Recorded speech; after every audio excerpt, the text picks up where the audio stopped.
Primeiramente, eu peço a sua inscrição no canal. E olha, eu tô recebendo vários comentários como esse aqui, de pessoas dizendo que estão tentando curtir o vídeo e que não acontece nada. Então tenta aí curtir o vídeo, os que não curtem quase nunca. Peço que você tente curtir e comenta aí se conseguiu ou não, se aumentou o número de curtidas ou não. O YouTube tá boicotando o canal desde que teve um strike feito por um jornalista bolsominion na semana passada. É importante seu like, seu comentário e verificar também se não tirou sua inscrição, que também tem comentários de pessoas dizendo que quando viram não estavam mais inscritas no canal. A Polícia Federal bateu, toque, toque, toque, na porta de inúmeros bolsonaristas. O que está acontecendo é o seguinte: os bolsonaristas tentaram um golpe de Estado no dia 8 de janeiro do ano passado.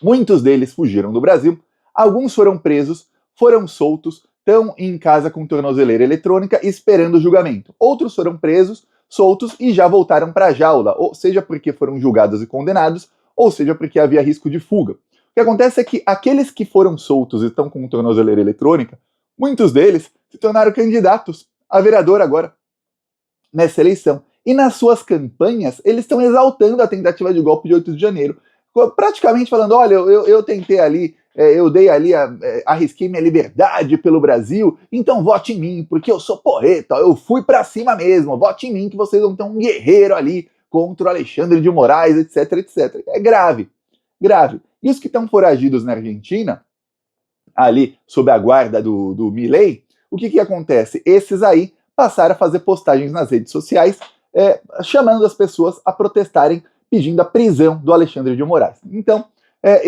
a Polícia Federal segue nas investigações e segue aí tentando prender gente que ainda não foi identificada. Então, hoje foram feitas aí mais de 10 operações de busca e apreensão. Não foram informadas quantas prisões foram feitas hoje de pessoas que estavam ajudando nos preparativos para a tentativa de golpe no dia 8 de janeiro. Não são daqueles mais de 1.500 golpistas, aqueles já foram todos identificados e estão aí fazendo barulho pedindo prisão do Alexandre de Moraes. O que acontece é o seguinte: muita gente participou do preparativo. Tinham os chamados Kids Pretos, que são aí uma ala do Exército Brasileiro que provou sua incompetência naquele dia 8, que eles ficam anos e anos e anos treinados, são a elite do Exército Brasileiro, treinados aí para operações especiais. Chegou lá no dia 8 e não conseguiram dar o golpe.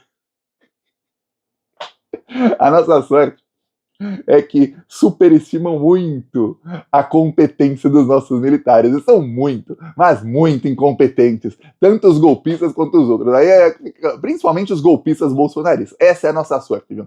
E aí, tá aí tendo um corre-corre no bolsonarismo. Por quê? Porque o que o Bolsonaro esperava, depois de... Eu falei aqui no vídeo de ontem, falei aqui nas últimas semanas, o Bolsonaro estava tentando diminuir a tensão com o Alexandre de Moraes, ele, Jair Bolsonaro. Só que aí nisso ele tentando diminuir a tensão, o que aconteceu? Vários foram presos na semana passada, essa semana tá tendo agora, hoje, operação novamente, e seguem as operações, todas a mando do Alexandre de Moraes, com pedido da Polícia Federal e da Procuradoria-Geral da República.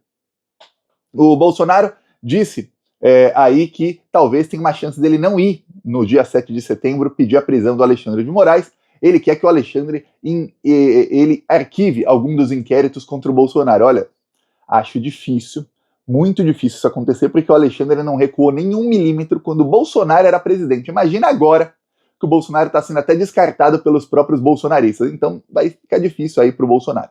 Pois bem, enquanto isso, outro aliado aí do bolsonarismo, que é o trilionário Elon Musk, para quem não sabe, ele ficou muito rico de duas maneiras. Primeiro, ele nasceu rico. O pai dele tinha minas de diamantes na África do Sul, ele é sul-africano. E lá na África do Sul tinha um apartheid. Quem era negro era tratado como escravo e quem era branco era tratado assim como rei. E aí o pai dele tinha minas de diamantes, tinha trabalho ali semi-escravo ou escravo mesmo de negros na África do Sul por décadas e décadas e ficou bilionário. Aí, filho de bilionário o Elon Musk percebeu que estava tendo uma revolução aí na matriz energética e quem inventasse, olha, vou fazer alguma coisa para salvar o meio ambiente, ia ganhar muita grana do governo americano. E o governo americano passou a dar dezenas de bilhões de dólares para ele, porque ele estava fazendo carros elétricos. Então ele ganhou muito subsídio e muito dinheiro público para a Tesla. Aí ele começou a fazer negócios também com a NASA e com o governo americano, com a SpaceX. O governo Biden injetou dezenas de bilhões de dólares no Elon Musk, foi assim que ele ficou trilionário. Foi durante o governo Biden, ele ficou muito, muito mais rico do que já era antes. E olha que o Trump deu muita grana para ele, mas o Biden deu mais ainda. Elon Musk, com esse dinheiro quase infinito dele, para ele é mixaria, é troco que cai do bolso comprar uma rede social. Então ele comprou aí por mais de 50 bilhões de dólares o Twitter. Comprou o Twitter e aí imediatamente ele perdeu 70% dos anunciantes. Então o Twitter, que dava um lucro enorme, o Twitter passou a não dar mais aquele mesmo lucro. Ele ia demorar aí mais de 1000 anos para recuperar o prejuízo dele. Para piorar, o Twitter virou aí um lugar de extrema-direita. E ele passou a fazer posts de extrema-direita, o próprio Elon Musk, ele já fazia, mas agora, como dono da plataforma, quando ele faz um post, aparece para todo mundo, porque ele manda que apareça para todo mundo. O que acontece é o seguinte, ele passou a aderir aos golpistas do Brasil, ele faz parte aí dessa extrema-direita mundial, da aliança da extrema-direita mundial. E quando chegavam notificações do Supremo Tribunal Federal para suspender contas de gente que estava apoiando aí golpe de Estado no Brasil, ele fez coisa que ele não faz na Europa, não. Na Europa, se o governo da França manda suspender conta, na hora o X, né, Twitter, vai lá e suspende a conta, bane a conta. E se o governo da França fala, me dá os dados dessa conta aí, na hora ele dá os dados. Na Arábia Saudita, por exemplo, mais de 14 mil pessoas que fizeram publicações contra o ditador da Arábia Saudita tiveram seus dados expostos para serem presas pela ditadura lá, pelo Twitter. O Twitter expôs os dados dessas pessoas e entregou para o ditador lá. Aí não tem problema algum você prender para torturar e matar opositores, porque o chefe lá da Arábia Saudita é um dos investidores aí das empresas do Elon Musk. Então, pô, tá ótimo. Nos outros países do mundo aí, ele faz de tudo. Só que no Brasil, ele está aliado com a oposição.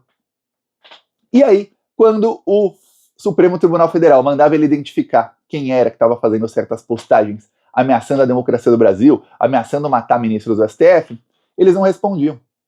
Como se, ó, a lei lá na Europa, eu cumpro. A lei nos Estados Unidos, meu Deus do céu, eu cumpro até demais.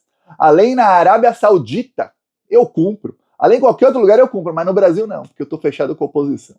No Brasil eu não vou cumprir a lei. Então, o que acontece? Você tem uma empresa. Essa empresa começa aí a ameaçar a democracia, a permitir todo tipo de crime nessa empresa. O Alexandre de Moraes passou a ameaçar com multas a empresa. Porém, se alguém faz anúncio aí no Twitter, algum brasileiro faz anúncio no Twitter, sabe o que acontece? O dinheiro vai direto para os Estados Unidos. Então eles não têm conta no Brasil, não dá nem para bloquear as contas deles. Não dá para obrigá-los a pagar multa. Se alguém assina aí o Twitter Premium, alguma coisa assim, para ter algum alcance, que se não tiver isso aí, ninguém vê seus posts, o que acontece é que o dinheiro vai direto para outro país. Não tem como a justiça brasileira pegá-los pelo bolso. Então Alexandre de Moraes começou, por documentos, a falar, olha, os representantes do Twitter vão ser presos. Porque se não tem como multar e vocês estão descumprindo ordens judiciais da Suprema Corte desse país, vocês vão ser presos. O Elon Musk, então, pagou para que todos os representantes do Twitter Brasil fossem para os Estados Unidos. Então, em vez de eles ganharem em reais, passaram a ganhar em dólar e a morar nos Estados Unidos, que é muito mais caro do que morar no Brasil. Tudo isso só para continuar driblando a lei. Então, o Alexandre de Moraes notificou. Ele não tem como notificar, lembre-se. Para um processo ser válido, tem que ter uma notificação judicial. A notificação judicial tem que chegar para a pessoa. O Alexandre de Moraes não tem como notificar o Twitter porque não tem representante legal no Brasil. Você vai notificar como a empresa. Pois bem, o Supremo Tribunal Federal publicou no próprio Twitter uma intimação. Ministro Alexandre de Moraes, aqui está um mandado de intimação que vocês têm 24 horas para designar uma pessoa legalmente responsável por essa empresa no Brasil. Se não, vocês estão lucrando no Brasil, vocês estão ameaçando a democracia no Brasil, vocês estão cometendo crime no Brasil e permitindo que terceiros cometam crimes no Brasil e vocês vão ficar impunes. Mas não mesmo, não mesmo. E senão, o Twitter vai sair do ar. É engraçado, a imprensa toda começou a criticar o Alexandre de Moraes. A imprensa começou a falar que, olha, o Alexandre mordeu a isca, ele não deveria fazer isso. Como assim? Para quem não sabe, essa semana passada, um russo, dono do Telegram, foi preso na França. Foi preso. Imagina o Elon Musk sendo preso no Brasil, o escândalo que a Folha, o Estadão, o Globo, a Globo News, e até jornalista descabelado falando que o Brasil está virando uma ditadura, que o Alexandre passou do ponto. Pois bem, o Macron, que perdeu as eleições lá. Olha só o que aconteceu na França. O Macron perdeu as eleições, quem ganhou foi a esquerda, e ele está contra a lei, se recusando a nomear o governo de esquerda na França. Mas não é ditadura, tá bom? E aí ele prendeu o dono do Telegram porque o Telegram descumpriu medidas judiciais. Que coisa, né? Aí, agora a imprensa está criticando. Essa mesma imprensa que foi a favor, porque afinal o dono do Telegram é russo. Pô, tem que prender esses russos aí. Acabe com os russos, assim é a nossa imprensa. Como o dono do Telegram é russo, toda a imprensa foi a favor, noticiário até com um certo tom de comemoração. Foi preso o dono do Telegram. Foi solto já, foi solto ontem. Mas está proibido de deixar a França, porque provavelmente vai ficar preso de novo depois do processo. E aí, esses mesmos dizem que não, o Alexandre errou, ele não pode suspender o Twitter. O Alexandre falou, vou suspender o Twitter em até 24 horas. Então, nas próximas 12 horas aí, talvez um pouco menos, o Twitter pode ser suspenso em todo o Brasil. Porque eles não estão aí de acordo com a lei brasileira. Então, é isso que está acontecendo nesse exato momento. A Polícia Federal está indo para cima dessa bandidagem com tudo, e o Elon Musk, que é chamado aí pelos brasileiros de Kiko dos Foguetes, Kiko era o filho mimado da Dona Florinda. Ele começou aí a entrar em desespero, ele começou a postar fotinho do Alexandre de Moraes, assim, ó, como se fosse do Star Wars, ele fala, olha, faça uma imagem se o Voldemort, lá do Harry Potter, e o Sith Lord tivessem um filho e ele virasse um juiz no Brasil. Aí virou Alexandre de Moraes. Aí o Vinícius Bettiol colocou aqui, ô mimadinho, Kiko dos Foguetes, calma, vai dar ruim para você, viu? Vai dar bem ruim para você. Aí ele também publicou, o Elon Musk, que o Alexandre de Moraes vai ser preso. Anote minhas palavras, Alexandre, você vai acabar preso. Então ele não esconde que ele está financiando a oposição no Brasil para que isso culmine numa ditadura no Brasil e o Alexandre de Moraes acabe preso. Eu peço aí a sua inscrição novamente. Falou!